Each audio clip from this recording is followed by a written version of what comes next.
Hi, I'm Pastor Elaine Briefman. I am currently the senior pastor of the Sonoma Valley Church of the Nazarene, and I'm also the founder of Women Rocking Ministry.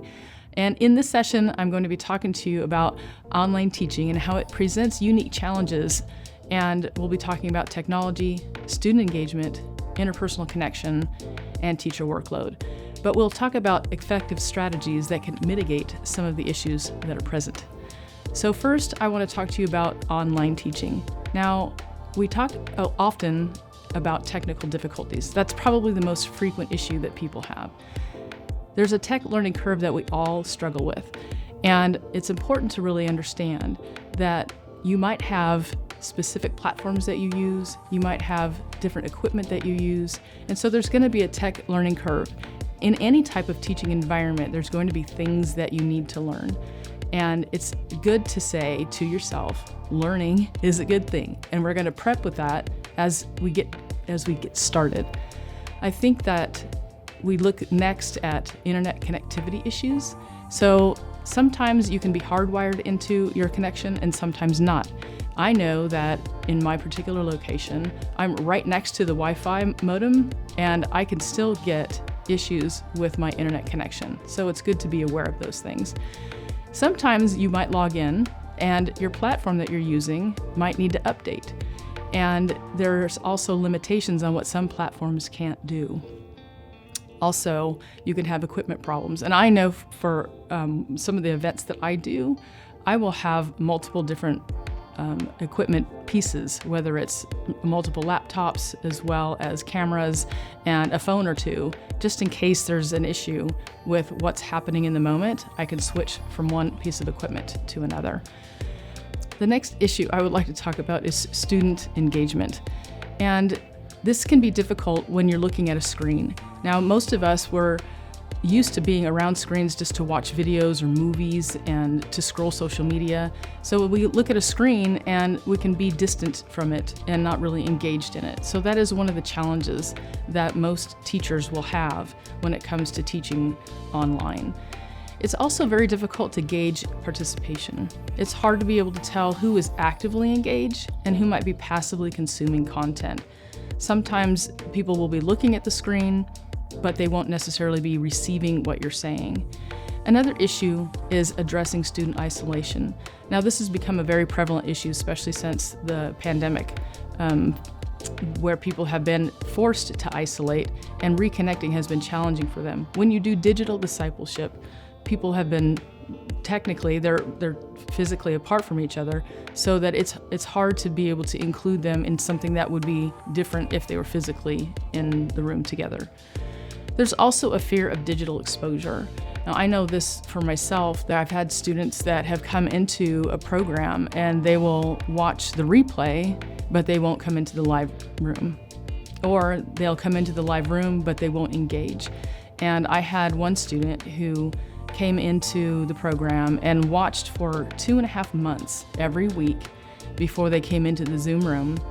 And then they were in the Zoom room for about a month before they actually joined in the conversation. So some people really have a fear of digital exposure. They, especially if they're struggling, or uncomfortable with something and they have something to share that they think might be shared outside of the group.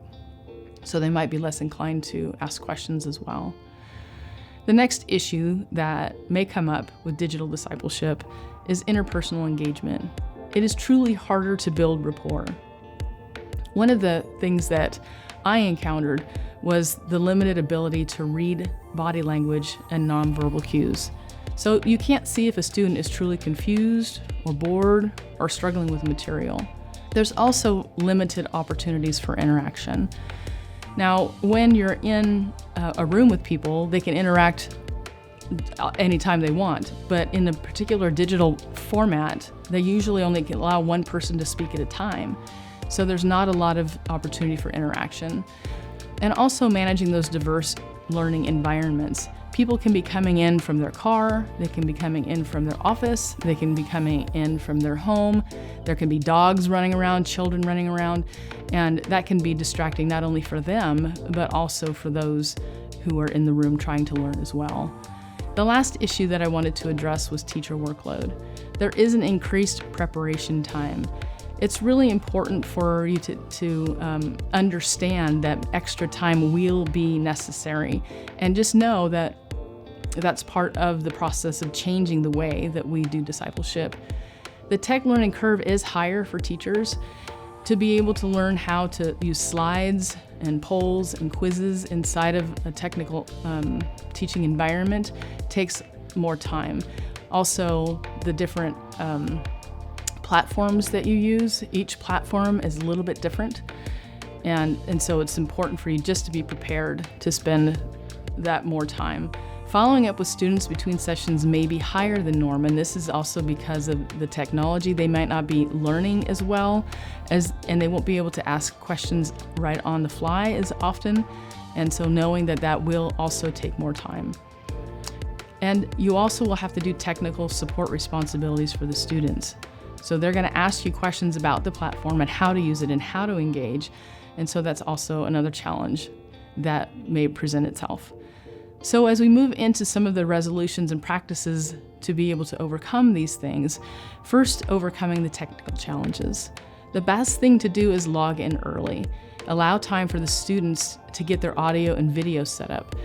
When I do a platform in my teaching course, we actually log in 15 minutes early and make sure everybody is able to log in. We can hear everybody, everybody's audio and video is up, that we can see them. We ask them to change their lighting if necessary. So we take the time early on to make sure that all the students are prepared for the moment. Also, backup planning. As I said earlier, I have multiple pieces of equipment and also different platforms. So sometimes when I'm traveling and I'm trying to do a Zoom, I can't stream my Zoom into Facebook while I'm traveling. So I have a laptop and I can do my hotspot from my phone to be able to stream that. So that learning how to use different things, being prepared in case something is different than the norm. And then also effective use of available technology. Now, one of the things that I know I had to do was pay attention to what I needed and not what everybody said I had to have. And when I found out what I specifically needed, then I just practiced and practiced and practiced. People were always amazed, how do you know how to do all this stuff? And I said, I just poked a lot of buttons. I just took the time to really understand the platform, but I also knew that there was a point with which I had to stop and know that I had enough to be able to do what it was that I was expected to do. And there's also a lot of professional development online tools. So as YouTube is probably, I think it's the second highest search engine there is for people who are looking how to do something. I have used it consistently on how to manage certain platforms. When I can't find the right button, I can just look it up on YouTube and they will literally show me where it's at. When it comes to enhancing your student engagement, having interactive learning activities. Now, I mentioned this earlier. You can use polls and discussions. You can do group work and video clips. There's a lot of different ways that you can help students engage with each other. And sometimes the platforms that you use can do a poll that's live. And you can also assign group work to do later, and they can connect with each other outside of the class itself. The second thing is clear communication and expectations. The more clear you are about specifically what you desire, the easier it's going to be for your students to perform, and giving them an opportunity to ask questions. And as I said before, my one friend, I gave her multiple opportunities. I had a quiz that we took every quarter, and there was 2 questions on the quiz that she didn't understand in English, and we genuinely took good time to make sure that she understood specifically what the quiz was, or the quiz was not going to be beneficial for her because it was an assessment. And really being able to know the clear expectations and communication that will help them be successful. The next is building a supportive online community. Now, this can be challenging. One of the things that I do is I create a private online social group for that particular event or course. This gives them an opportunity to have engagement between sessions and also ask and answer each other's questions in a place where everybody gets to learn from the answers. We also allow for private comments versus the whole group. Now, sometimes this can be challenging, and I really try hard to let people know it's best to ask inside the whole group because everybody then gets the benefit, but to allow them to have private comments is super, super helpful, especially for those who are shy or they're new to digital discipleship. The next thing is strengthening interpersonal engagement. Now, I have been in environments that require cameras to be on as a norm for participation. They have actually said, if you don't have your camera on, we will put you into the waiting room. And that was shocking to me at first, but it also helped to know that those who were in the room were participating. They were there, they were present. And that way, especially as a teacher, you know that they're going to be able to consume the information. If they have their camera off, you have no idea what might be happening in the background. The second is creating opportunities for informal check-ins. This also goes along with checking in early and then asking updated questions. If somebody had mentioned something personal along the way, you can take those first few minutes and giving them an opportunity to give updates on what is happening, or even pray for each other about what's happening in their lives, and giving them a little opportunity to know each other in a less formal way, less academic way, but to know each other as a person. One of the comments someone made is understanding somebody is understanding the whole person, and being able to incorporate these particular opportunities will help you know your people better. Another fun thing is incorporating icebreaker activities and discussions at the beginning of the course. Now, one of the things that I liked to do is ask people, if it's for ministers, I would say, describe your ministry as an animal or as a zoo animal. Something that's fun, something that gives them an opportunity just to kind of be who they are and maybe laugh a little bit and take a little bit of the tension off. And you can do the same with a variety of discussions that, again, are not necessarily relative to the topic that you're teaching. The next thing is to provide personalized feedback during the session. Now, this is not to be critical, but to allow people to know that you are paying attention specifically to them and to let them know that you hear them, that you understand what they are or aren't learning, to give them that sense that they matter in the class. And then the last thing is managing teacher workload. Now, all of us in this day and age seem to have time management issues, so looking up time management strategies for your specific context is very, very important. To be able to know, this is what I'm going to do, this is what I'm not going to do. One of the things that you can do is set up office hours and allow students to know, this is the only time I'm going to respond to emails, or the only time I'm going to respond to messages, so that they're aware that if you don't answer right away, that you will still answer them. But the more that you give yourself those boundaries, the more they will learn how to adhere to them as well. Also, collaboration with colleagues.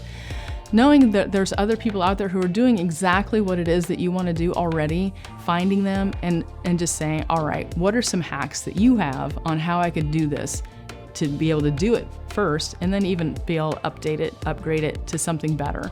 Sometimes people will want you to do a lot of really fancy things, but then other people will actually have hacks that'll help it be easier for you. The next is seeking administrative support. There is nothing wrong with saying that you don't know. And I often teach my students, know what you know and know what you don't know.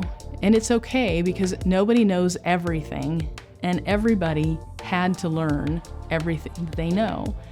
So you wouldn't want to come to me for brain surgery because I don't know anything about it. So be okay with what you don't know, and then go ask for help if you need it. The next is to provide opportunities for one-on-one communication.